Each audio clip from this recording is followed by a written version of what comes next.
Hi guys, it's Gary Sly and the Legacy of Handmade Objects. I realize it's been a couple months since I gave you a progress update on where we're going with the shop. I thought I'd come out here and stand in front of the new sign this afternoon. It's Monday, December the 9th, and as you can see, a beautiful, perfect, wonderful day here in Florida. There's my sign. I've got a couple of my partners already in place. Lottie Da is going to be doing teas and special events. And down below that, Deb Jane has a couple of entities here. She's doing Booby Trap, which is a nonprofit that helps with women who've had breast cancer. And then her main business, Bases Loaded, is an events and travel agency. So that's been kind of exciting. I've got one space left, and I've got a new vendor who just signed a contract with me last week. The name of her business is Verde Veen, and she's going to be putting in a gardening and plant boutique. So things are looking up here in downtown. Haven't done too much new on the outside except take down some of the old signs, but I'm going to switch the camera around and we'll walk around inside a little bit. Okay, I'm back. I was thinking on the way in today, maybe I shouldn't do a video of the shop as it's in progress because you can't see everything all perfectly arranged.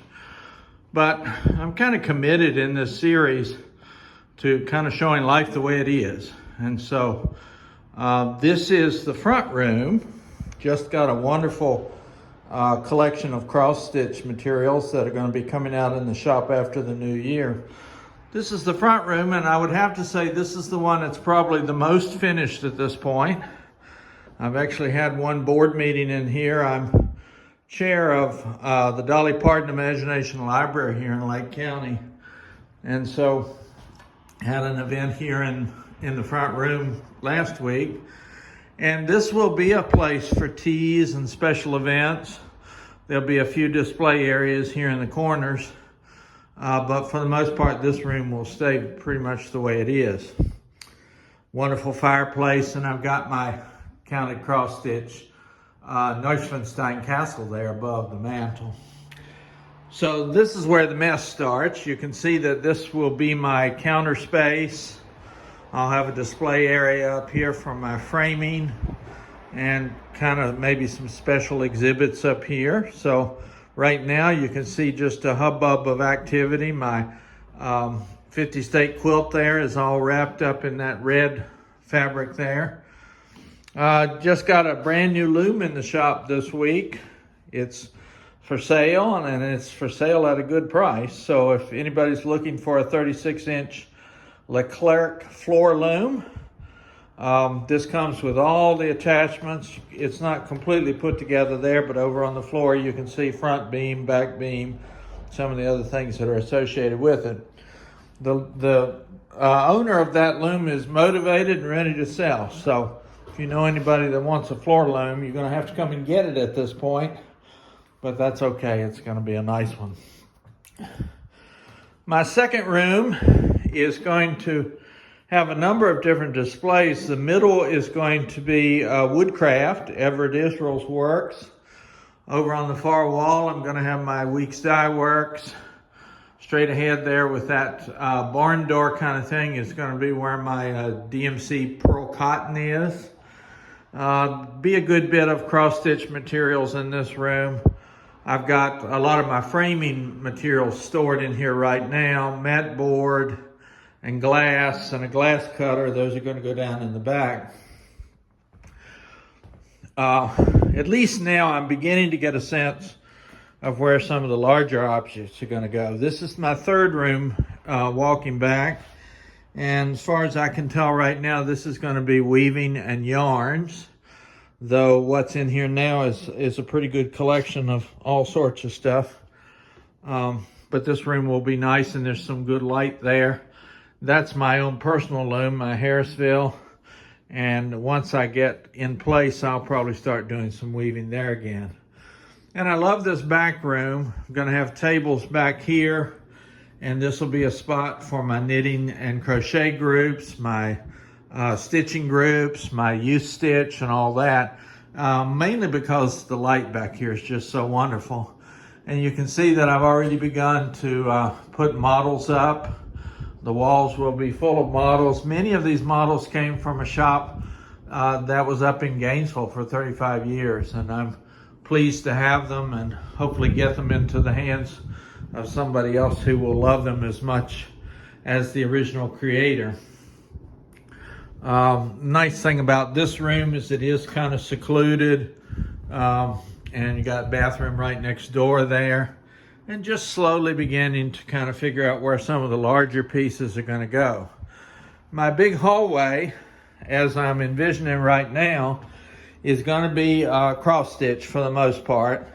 So there'll be tables with patterns, probably kits and patterns on a lot of these shelves.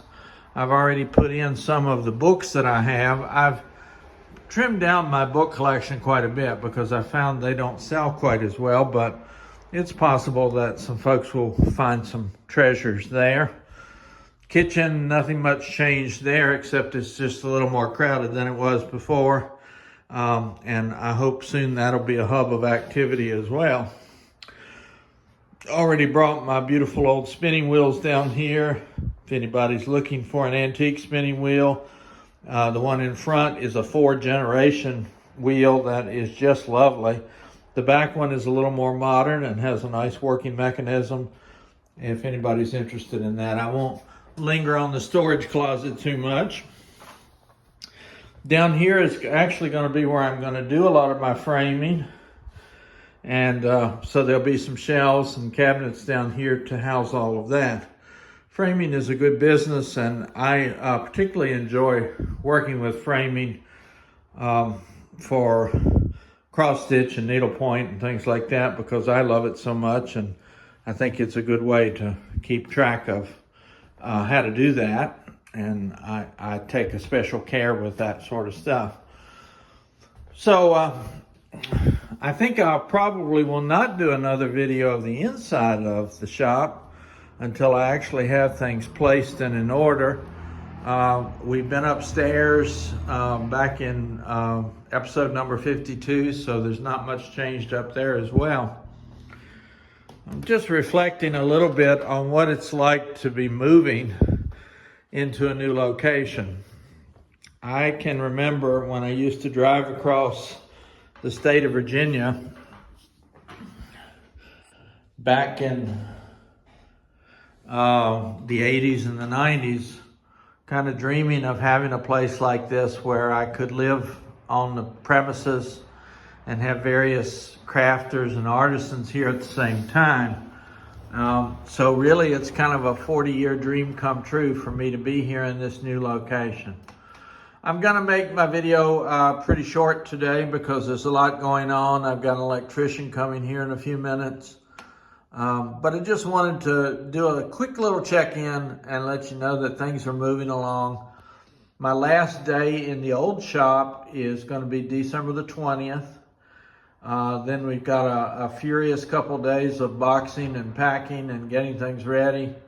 And then my hope is to reopen here in some kind of an order on December the 26th, the day after Christmas.